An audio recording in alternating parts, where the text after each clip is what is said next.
5 simulations we're going to be covering today.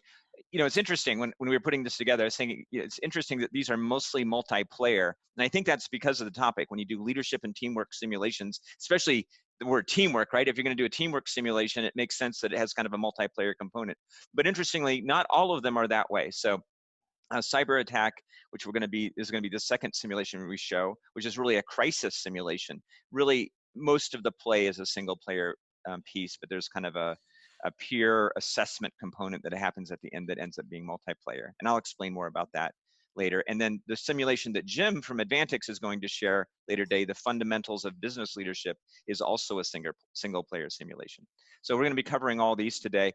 Everest, interestingly, is our most popular simulation, but we show Everest a lot.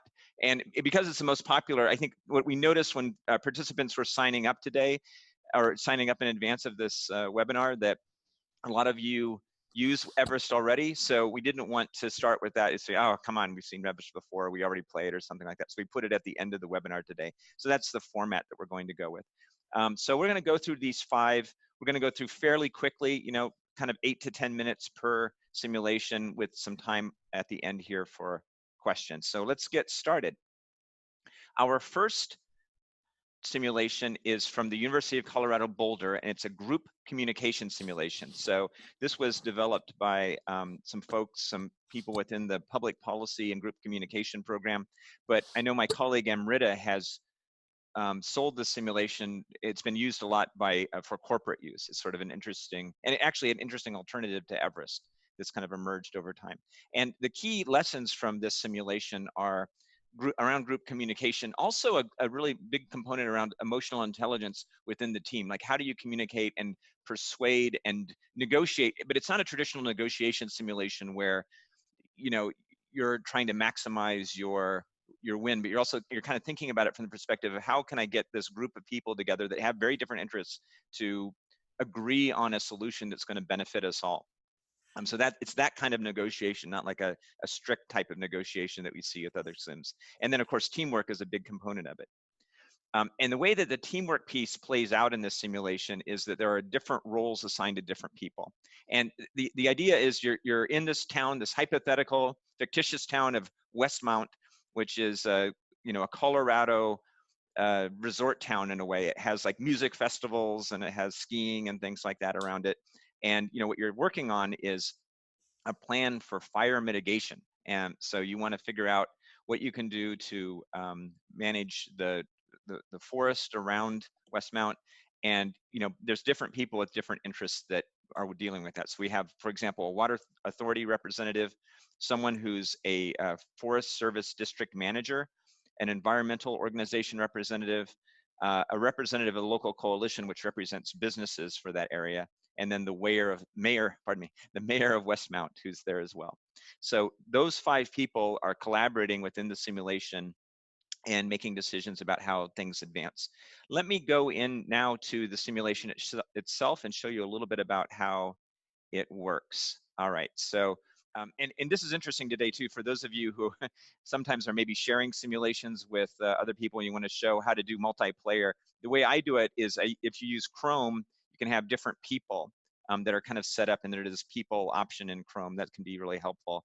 And so today what we have are 5 people that can be logged in these different roles, and that's how I'm going to do this by myself, kind of manage it. And then there's a sort of a 6th role here that's available for the facilitator. So let me go ahead and log into some of these and I'll show you how this works here. Here's person 2 logging in. Here's person 3. And I'll just keep going. Person 4. And person 5. There we go. Okay, there we go. So let me go back to person 1 here. And the way this works is you've got your role. In this case, I'm logged in as the Water Authority representative. You can see that up here at the top as well. And it gives you a little bit of explanation of what your role is within the simulation and what's at stake and what what you want and things like that. And then it talks a little bit about group communication and how groups within that are that are coming together because they're trying to solve a problem together but aren't naturally a team, how that group would communicate. And then background information about West Mount and where it is and sort of what's going on. You can see different regions. There's a downtown area, and then there's these different regions around it, some of which have campgrounds and, like I said, a music festival, and other areas which have high soil erosion and water runoff, which kind of plays into the simulation as well. And then in addition, there's these fire facts that are available, and these facts are shareable in here too. So what you can do is, if you read something that you think might benefit the group, then you can click on these and you can share it, and you're able to share it with each member of your task force. And this can become really useful for just kind of communicating within a team. And typically within this simulation, people will be sitting around a table together. So there might be 5 people that are around a table, and they're literally talking with each other, but they can also share these fact sheets and things like that. There are also groups that run this purely online, and they would be doing something similar to what we're doing today, where you're using a web share to communicate information.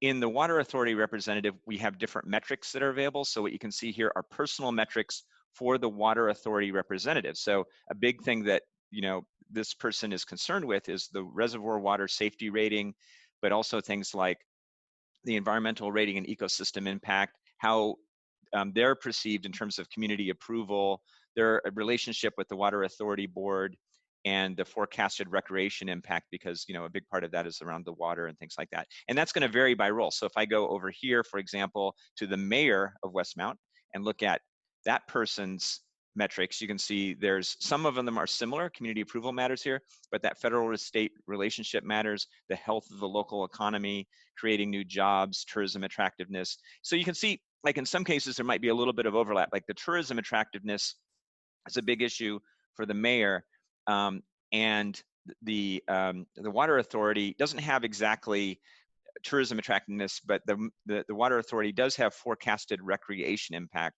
and those things are kind of related to each other. That's one of the other things that kind of plays out within the simulation here. And what we're doing in the simulation is looking at the future, kind of thinking about, the simulation begins, let me show this at the bottom here, it begins at an earlier round, and what we're doing is we're trying to plan out how we're going to manage this fire mitigation plan over the summer within Westmount. So it's kind of starting in March and then going through September. And part of that has to do with sort of how the weather might vary and things. And what you'll see is, the wind direction kind of changes over this summer. So now it's going from the north instead of the west. And there's other things around precipitation and things like that, which can also affect, this fire mitigation strategy. And every participant in the simulation has access to these things. There's news that's available, and this news will update. We get a social media feed that kind of updates as the simulation progresses. We get news from fictitious, but also real people who are in the room, and including the facilitator of the event, if the facilitator wants to share background information and things like that. And we can kind of click into this and learn more, and again, share this information if we want to. If we think that we have something here that might be useful to the larger group, we can share it from here. And not everybody gets the same information, so that can be really important. And then, there's also messages that are coming in from different folks. Here's a message from the facilitator of the simulation, kind of explaining what's going on and who has which role. And then here's a fictitious message that's coming in, meaning a simulated character is providing this message about background and things like that. So the way this works is we have a map, and what we can see is kind of, we're starting off with nothing kind of filled out, and what we need to be able to do is fill out details about how we're going to manage our burn within the region throughout Westmount. We have 3 options here. We have prescribed burn, mechanical thinning, and manual thinning. And we have, as the Water Authority, an ideal mitigation plan, which we can click on and look at.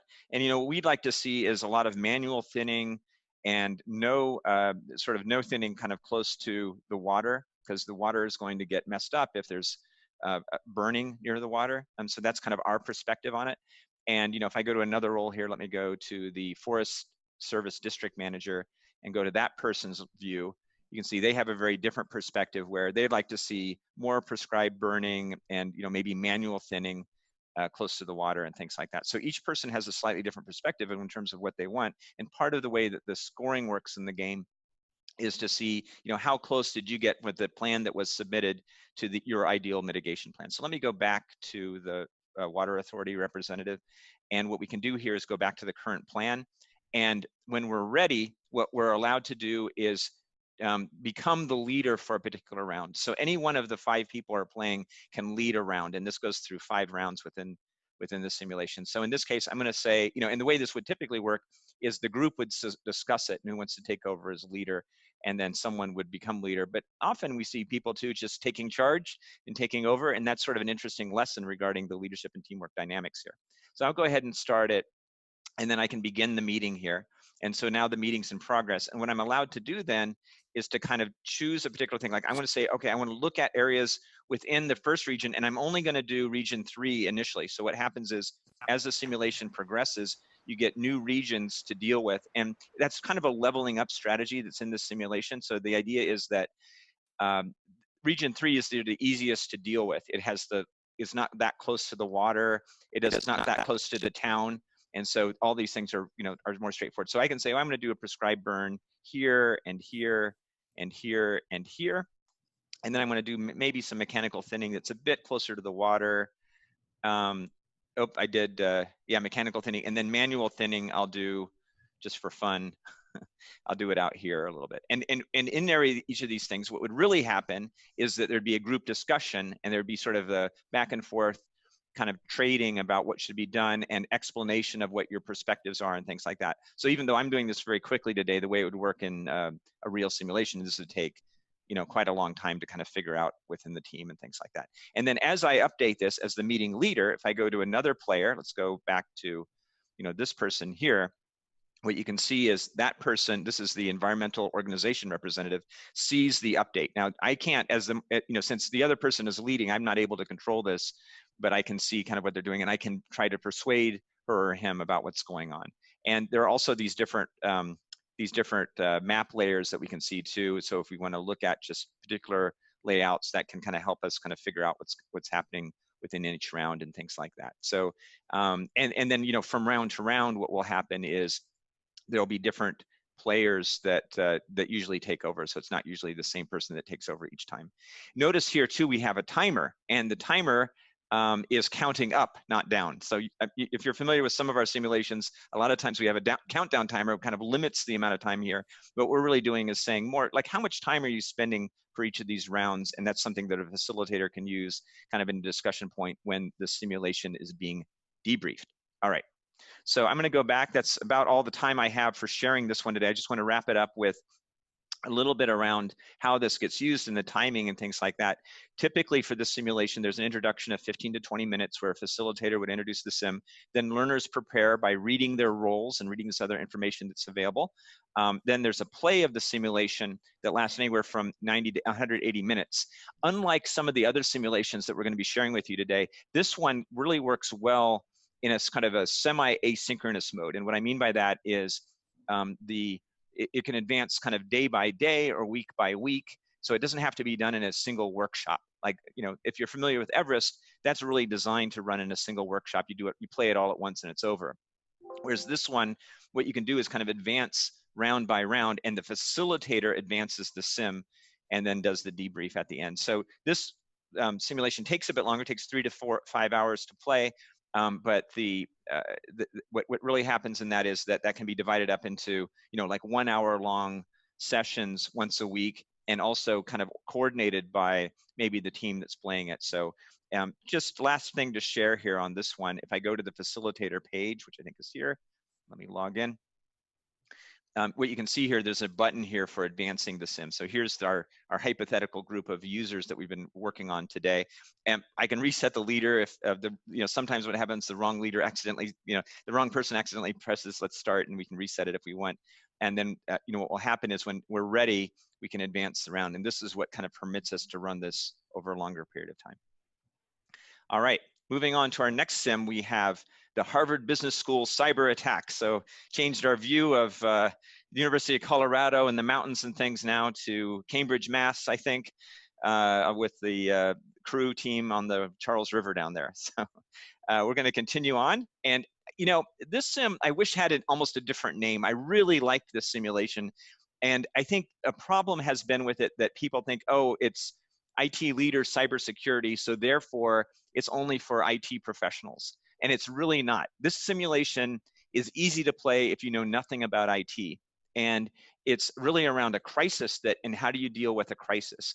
And I'm not, for example, an IT expert, and this is a sim that I think for myself is relatively easy to figure out and kind of what goes into it. And it has sort of this interesting format in terms of play as well that goes into it. But the objective really with it is to understand cognitive biases or human biases that lead to ineffective decision making and behavior when responding to a crisis in real time. And it also helps with learning and ascertaining and sort of managing priorities in a crisis. So, when you're in a crisis of some sort, you're getting a lot of information and often contradictory information, and how do you deal with it?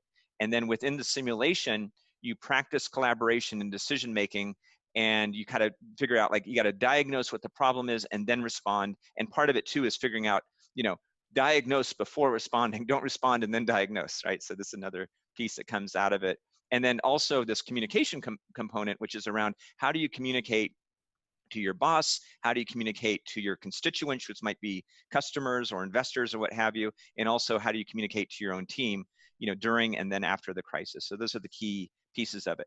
This sim, like I said at the beginning, is mainly a single player simulation. So the setup of this is very different than what we saw with the fire mitigation or group communication simulation a moment ago, where what we have is a group of people, they're playing independently through most of the simulation. And then at the end, we have this peer review component where they can score each other and read sort of public statements that they're writing to their own constituents about what they think happened within the simulation. So, about the first 30 minutes of the simulation kind of runs this way, where people are working on their own machines, usually not this big of a group, but here's a big group. And then the last bit is a peer review. And just to explain a little bit about how that works, imagine, and this is what I'm going to show you today within the sim, you have 3 players, which is not very many, right? Like a more typical class would be, well, maybe not quite this big, but maybe 20 people or 30 people or something like that. But you can run it with hundreds if you want to. But 3 would be quite small. And actually the smallest that's permitted within the simulation is 3 players. And so the way it works is independently, the first 2 things are happening. So each person is doing the intro and tutorial on their own. Then they play the sim completely independently. And then the last bit, they have this peer review. And so in the simplest 3-player version of the game, player 1 will review players 2 and 3, player 2 will review players 1 and 3, and player 3 will review players 1 and 2, right? So, and the way that in the setup of this, you have kind of control over how many reviews are going to be happening and things like that. So let me go into the sim now and show you a little bit about how this works. I'm going to go here, I think, and then I'm going to log in as the facilitator. And here you can see the setup. So this is what the facilitator sees for starting the sim. And we need to have students logged in to play. Right now we have 0 students logged in. And one of the things you can set up here is the number of peer reviews. And you can switch between 2 and 5. And what that means is each person needs to do this number of reviews of other students. And then in turn, that person will receive that many reviews of their results within the simulation. So 2 is the fewest. And if you think about the sort of setup I described, that's why we have to have a minimum number of 3 learners within the simulation. But before we can start, we need to have the students logged in so we can kind of assign them and things like that within the game. So let me go here, and I'm going to do the same trick I did a moment ago. I'm going to log in as the 3 different players. Here's player 1, and you can see nothing's happening right now. I can look at the tutorial, but I can't actually start the game. I'll go in as player 2 now as IT leader and log in. So here's player 2 getting started, player 3. Okay, so now we're all logged in. And now if I go back to this facilitator, you see now it's changed correctly to 3 students logged into the simulation. So it's recognizing them. I can view online learners, which I want to do. And I can so open the simulation for play. And so this is another time-based simulation. And when I open it for play, then what you'll see, if I go back now to the starting when it says begin game, and you can see a timer countdown that's starting at the top. So it's starting with 20 minutes. And what I've got to do is handle a bunch of things that are coming at me within the next 20 minutes. And I get a bunch of information that's coming in. So Ted Chandler is calling me, and I'm in the storyline here is I'm this person. I can see in the org chart here. I'm Jill Bradley, who's the CTO of this company. Fairly senior. I've got a bunch of people who report to me. I've had some peers like Amit Gupta, and I've got my boss up here is the CEO and things. And I'm in New York. I'm actually at an investor meeting. I'm having breakfast. It's 8:30 a.m. in New York. The company is based in Seattle, and it's 5:30 a.m. there. And I've got and I'm getting this call, from somebody in Seattle. It's 5:30 a.m. And what he's doing is explaining that there's this denial of service attack, and the website is down, and there's this other weird part that's happening. And the other weird part is that we're getting emails, and the emails read he, and nothing else. There's sort of nothing in the subject line. And so it's getting like he, or something in these emails. And so, now I'm asking the question if it's hackers, and it's saying, we're definitely having a DDoS attack. I've initiated event response procedures. People are getting wake up calls. And then he's worried about some other things here as well as it's going on. And what he is suggesting, what Ted is suggesting here, is that we do an emergency shutdown. And you can choose to immediately do what Ted suggests, is shut down all of our systems, or you can tell Ted to keep gathering information and see if we can get things back and running and see what's going on. So I'm going to answer the first one here. And then, what happens after this? I'm getting my meal for my breakfast in New York with the waiter, and now I've got to figure out, who do I call next? And the people that I have available to call here are, I could call the CEO. And one piece of this right now is I've got almost no information, so calling the CEO would probably be a mistake at this point. Like, maybe I want to call her later, but right now I don't want to do it, because what I'm going to tell her? Well, our site's down and I have no other information for you. I could call my peer, Amit Gupta, and see what he thinks about what's going on, or I can call Hao Wang, who reports to me and is head of IT security. So I'm going to go ahead for this one and call Hao Wang, see what he thinks. So I'm calling Hao Wang. I hear there's a lot of background noise, and Hao says, "This, Joe, is that you?" And then I say, "Hao, I can barely hear you." And he has been up all night at a gaming club in Seattle, and I'm getting some feedback. Oh, there we go. He's getting in a gaming club in Seattle, and it's kind of going long. So he's been up all night, and then this message where I kind of explain what's happened, and I asked him what we should do, and now he's saying, "Don't shut down the server." So he's kind of contradicting what the other guy said, and I've got to figure this out from here. And in all of these things too, if I see something interesting that I want to track, I can copy it to Notebook, and then I have this notebook available that I can use for later, and I can also type my own notes if I want to in here as something that I might use later for kind of figuring out what's going on. And then, from here, I can call more people if I want, and this is how it proceeds. So I'm going to leave it at this for now, because, just in the interest of time, and we're going to do this approach where we kind of show the end of the simulation right now. So I'm going to go in here, and what I've done is I've set up another run that has actually completed.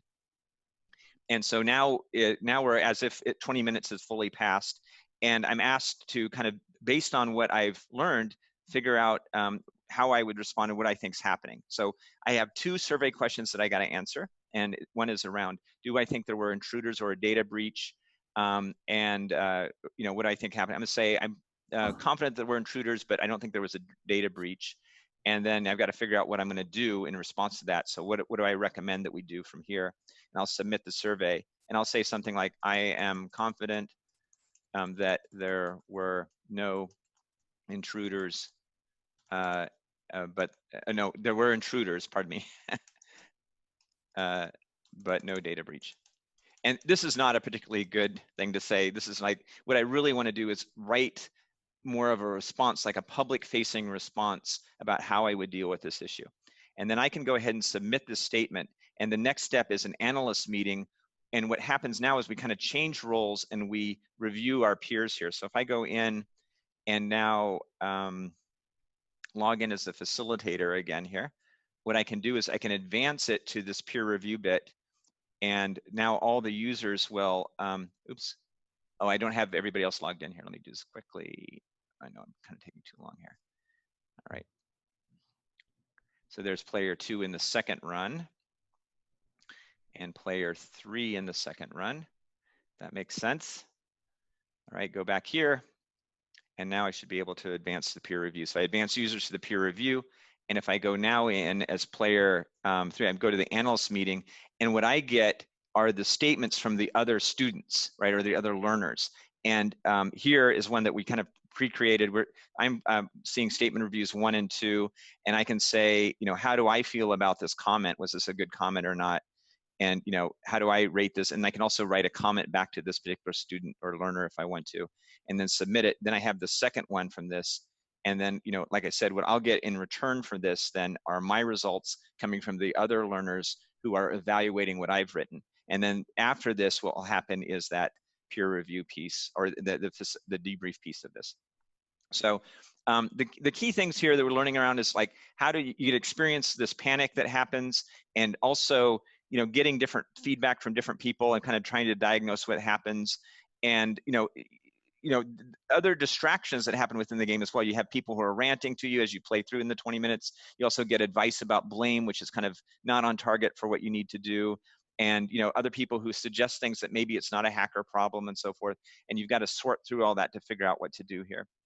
And what it really teaches here in terms of good leadership practices is around keeping it rational, controlling your panic in a crisis situation, avoiding wishful thinking or fixating on your initial hypotheses, right? So this is sort of the cognitive bias component to it. Preserve the environment for diagnosis, meaning you don't shut things down and then don't have information that's available for later for analyzing it. And then making sure you diagnose before responding, draw on the team that you have available, and keep track of what you really know and do not know within the simulation. And so this setup is a little bit different than the last one we saw. There's an introduction that's about 10 to 15 minutes long. Learners take about 5 to 15 minutes to prepare, and then they play through, and it's exactly 22 minutes because that's the way that the timer is set up in it. And then we have a peer review piece that's usually about 5 to 10 minutes long, and then there's a facilitator debrief. So this one takes anywhere from 1 to 3 hours to play. So I'm going to move on from there and let Jim introduce the next one on the Advantix simulation on fundamentals of business leadership. Great. And Michael, you hear me okay? Yeah, I can hear you just fine. Great. So thank you, Michael. And we're going to take a look at a little bit of a different simulation. And Michael has up there a picture of our corporate headquarters just outside of Philadelphia. So thanks for putting that up there. And now if you could go to the next slide, Michael, we're going to look at a simulation that is designed for new leaders and supervisors. And we developed this simulation with that target audience in mind. When you think about what happens a lot of time with new managers or supervisors that are promoted into a new position, they typically don't get a lot of training. And research shows what ends up happening is that 50% of those managers fail within the first year, and then a larger amount even actually fail the preceding year. So this simulation is really designed to help them with the foundational leadership aspects of becoming a first-time manager. Next slide. The FBL, as we call it, Fundamentals of Business Leadership, is a simulation that runs over 2 rounds. And it can be delivered either within a live classroom setting where groups of people actually get on the simulation at the live event, similar to what Michael had shown you in the pictures before, or we have a lot of people going through as individuals to answer and work through the simulation on their own. It can really be effective either way. On the live session, when groups go through it, you get a lot of that group dynamics and discussions around each one of the questions and scenarios that are built into the simulation. And online, the users can go through and think about how they work through the simulation.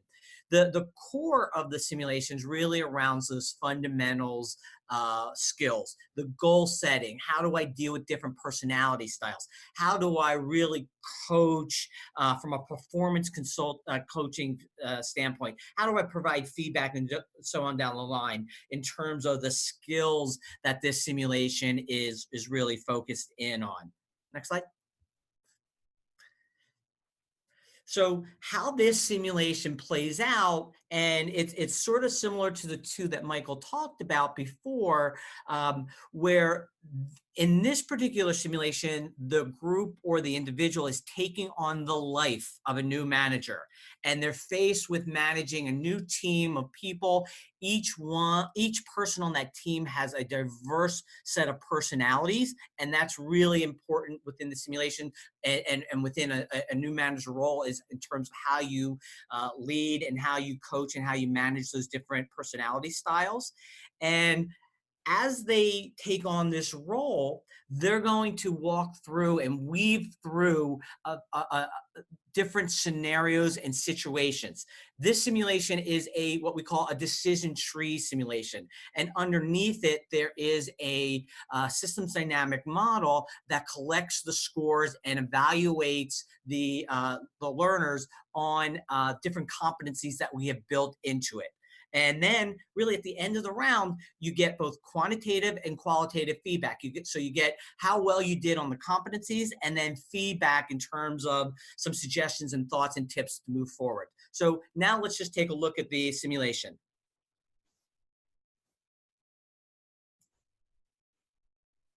So hopefully everybody can see this, and there is sound here. So I'm hoping that sometimes through these systems that you can't see it.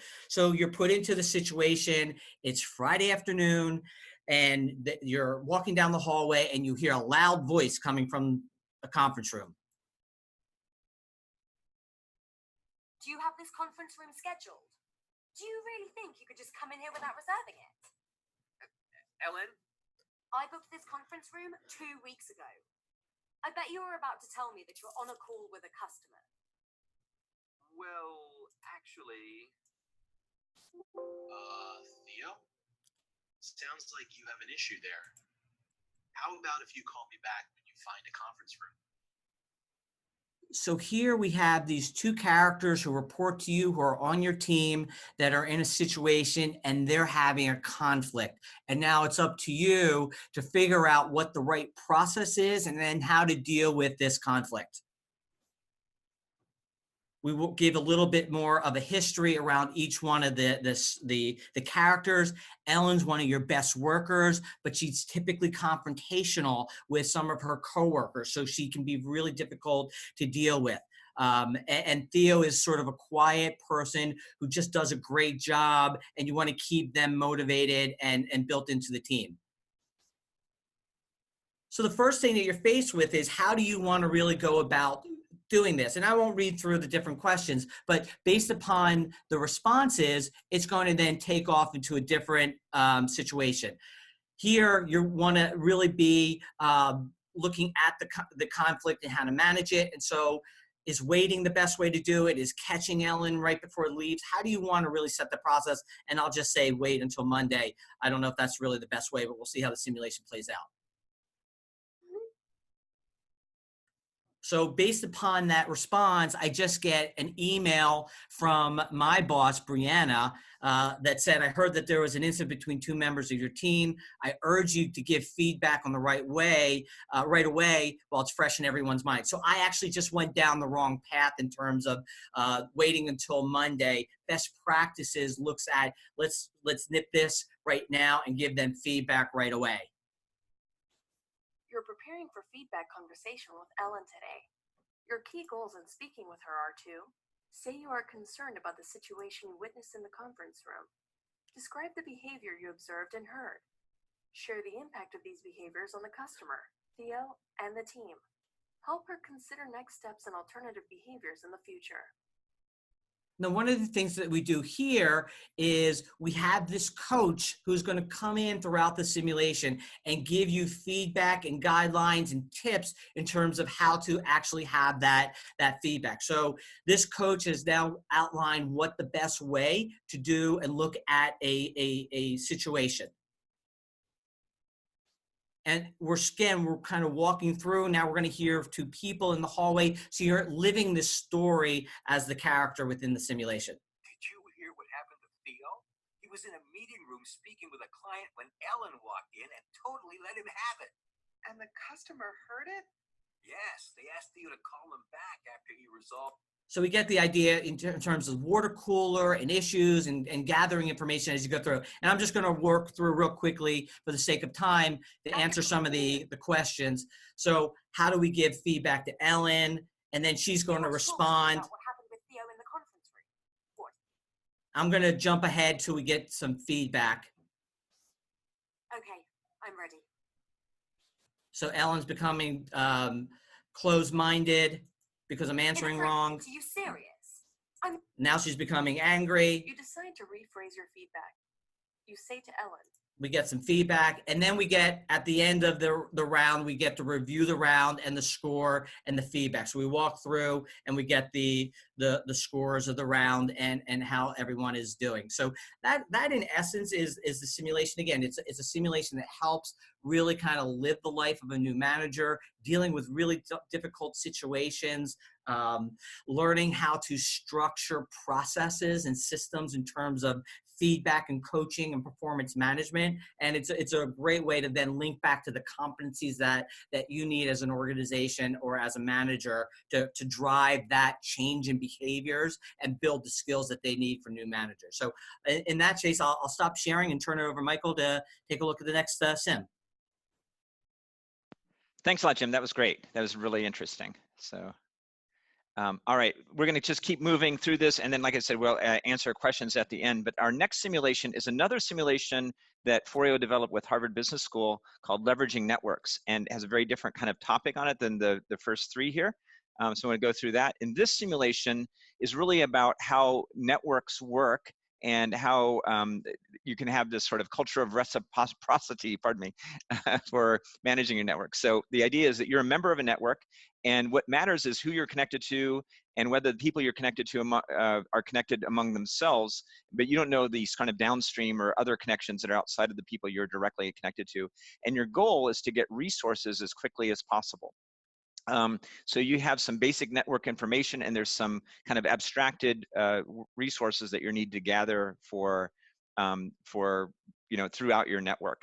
And the purpose of this simulation in terms of leadership lessons is you want to demonstrate how properties of networks affect your ability to benefit from it. So kind of where you are in the network can have a big impact on how you benefit from the network that you're in.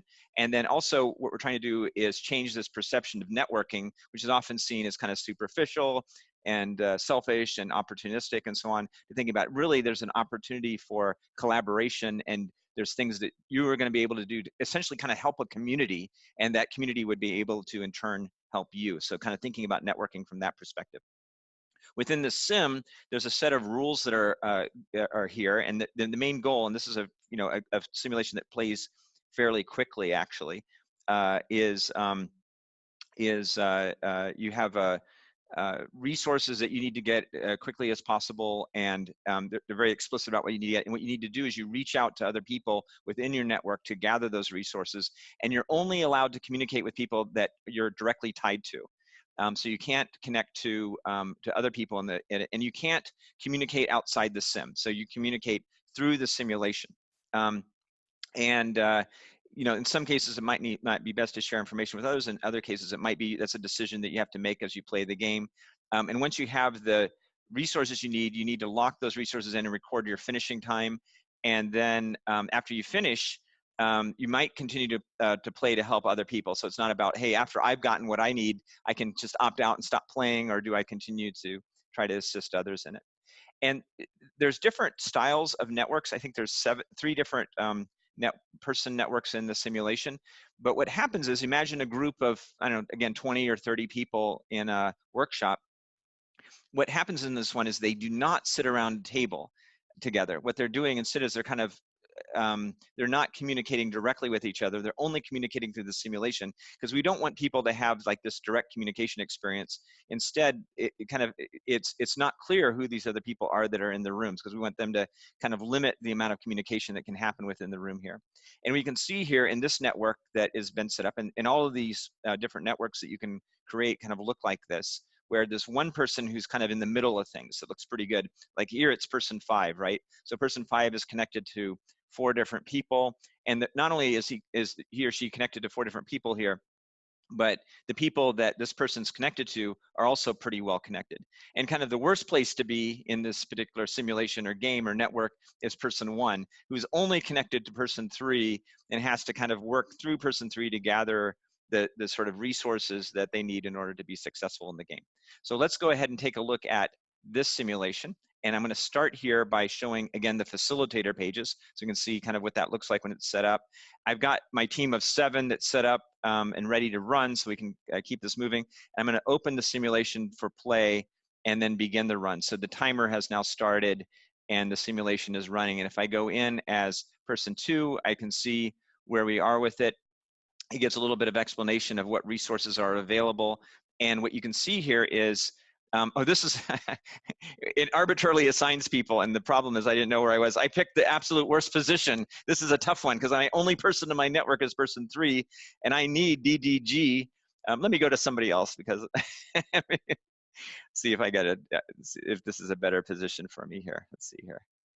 Okay, this is much better. Okay, so now I have 3 resources that I have available.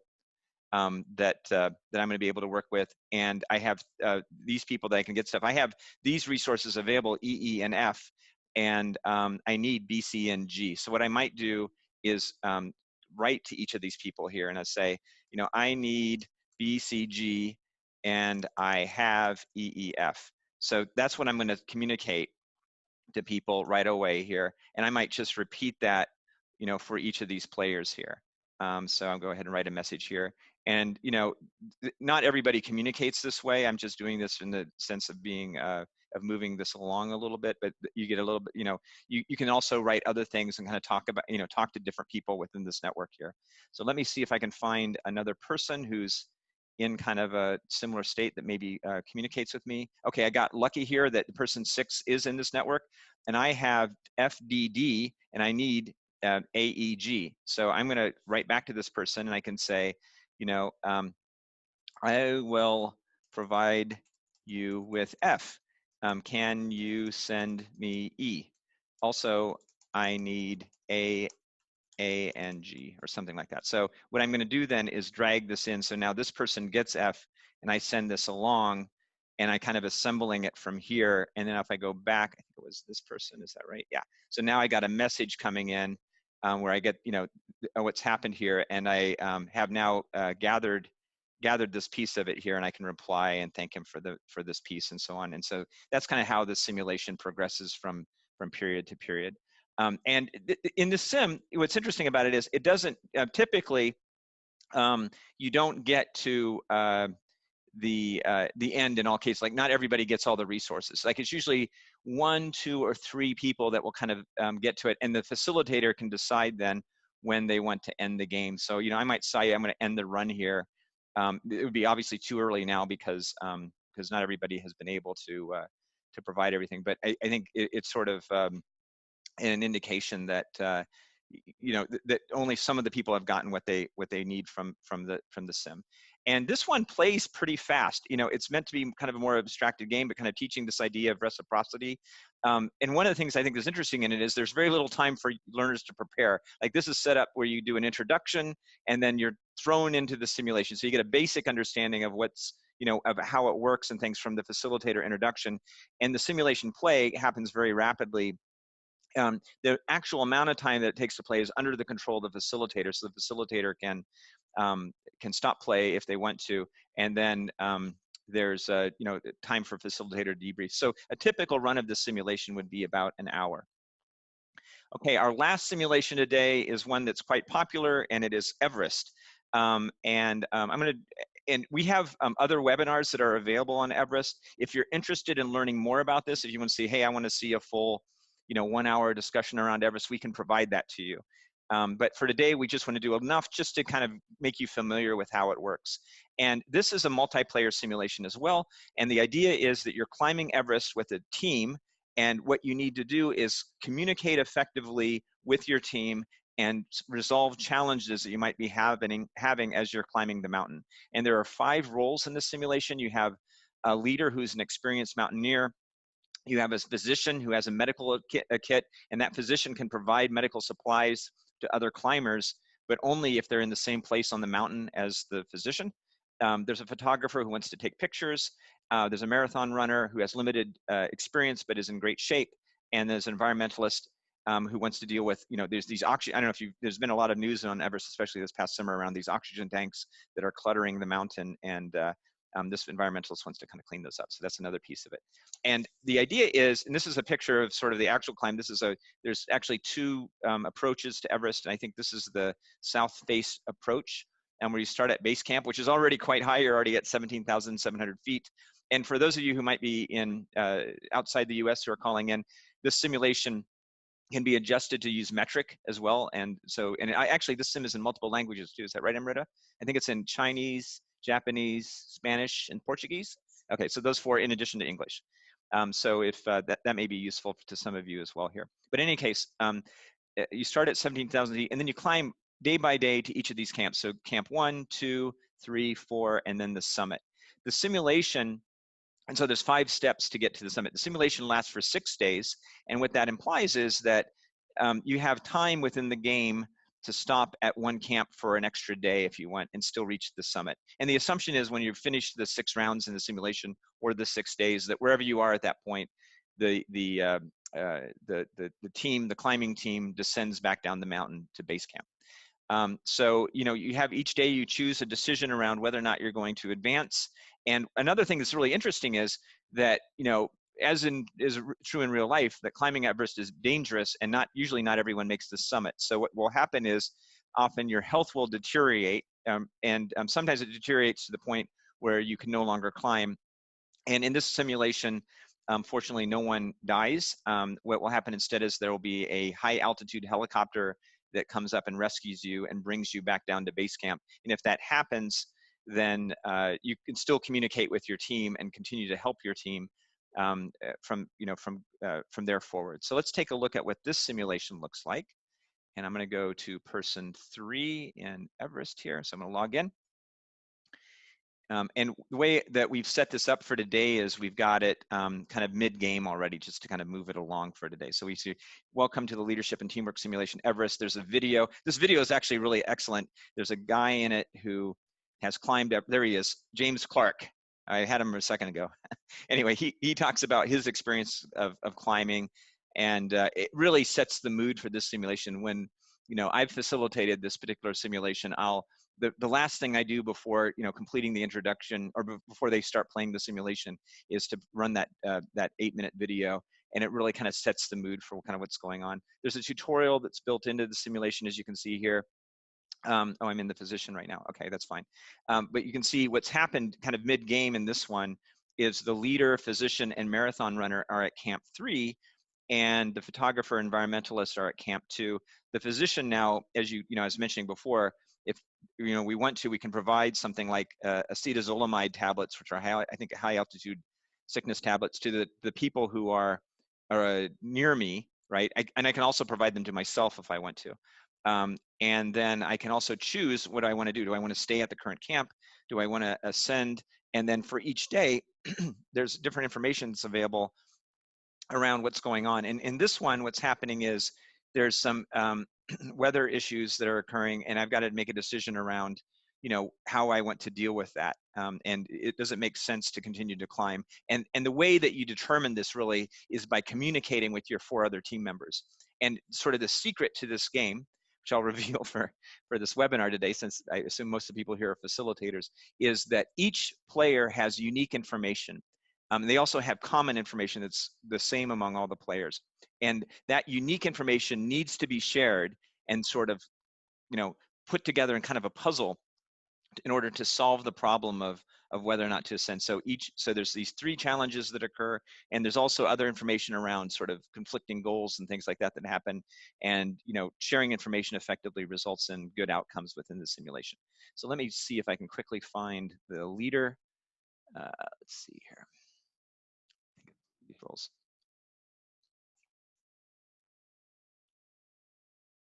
That's a marathon runner. All right. Let me actually go here and go here, and I can log in as a facilitator. I can find out who the leader is in this game. So the leader is let's see. Well, here I'm sort of showing the results from the simulation of the different people that are playing and things like that. And I can see, you know, who had what information and things like that. So Jessica, who's player 5, is the leader here. Okay, so let's go to player 5. And I want to log in as a leader because I have this simulation set up where the teams can advance themselves. There's different modes of playing in this one. And the typical way to do it is let the teams kind of on their own advance the simulation. So here I'm at the leader, and I can see as the leader who has submitted their decisions. Only a couple people have. This would be usually not a good time to submit decisions in advance, but I'm going to go ahead and do it just to kind of let things happen here. And I'll advance to day 5, and then we can see what's happened. Unfortunately, the high altitude helicopter has come up and picked up the physician who needed to get rescued because, you know, the physician should not have climbed to the next camp, wasn't in good condition for doing so, and there was information that would have helped them with that. The physician can still play as they kind of go forward, and that gives a little bit of a sense for how that works. So just to kind of wrap up the stuff around Everest, the objectives of this one are around, you know, how to build, participate in, and lead effective teams, how the leaders can shape team decision-making and performance in, you know, time-sensitive or competitive situations, and how opposing interests, and keep it asymmetric information, so unique information that each player has can affect team dynamics, and how teams that share only common information can also, you know, kind of miss key information that would be useful for coming out with good outcomes. And, you know, also how to deal with these trade-offs between short-term tasks and long-term team effectiveness. So those are our 5, oh, sorry, one last thing. The format for this one in terms of timing is there's usually an introduction from the facilitator. The learners prepare for 15 minutes where they learn about their roles and then start the simulation. They play usually on the lower end of this. I'd say an hour is more typical than 2 hours. It depends a little bit on how it's set up. And there's usually an hour of debrief. So I'd say a typical Everest workshop takes between, you know, takes about 3 hours to play. And since this is our last simulation for the day, the one other thing I wanted to share with you is a little bit more. All these simulations have this, but there's this facilitator view for the sim. And what I have here is a kind of a hypothetical class of learners. And what you can see here, I think there's about 28 people in this class. And that what we're getting here are summaries of how the classes perform. So here, everybody's finished. It's day 7. It's the end of the simulation. Right now, everyone's offline. If you were logged in as a facilitator and the class was playing, you'd see, you know, what's kind of going on with them. And you'd also get summary information. So here we can see within my workshop, within my group, I've got 5 teams, and I can see what goals they achieved. And I can see, you know, and in this sim, by the way, you can't get 100% of your goals achieved. It's impossible. So team 4 did pretty well. They achieved 83% of their goals, and they succeeded at 2 out of the 3 challenges. And notice here that no team here had succeeded at all 3 challenges. That's actually very typical for a run of Everest. And here we can see team 2 didn't do particularly well. They only achieved 17% of their goals, and they failed at all 3 challenges here. So then we can use information like class constructs, which are self-reported assessments for the team, and say, you know, how effective did the team think they were?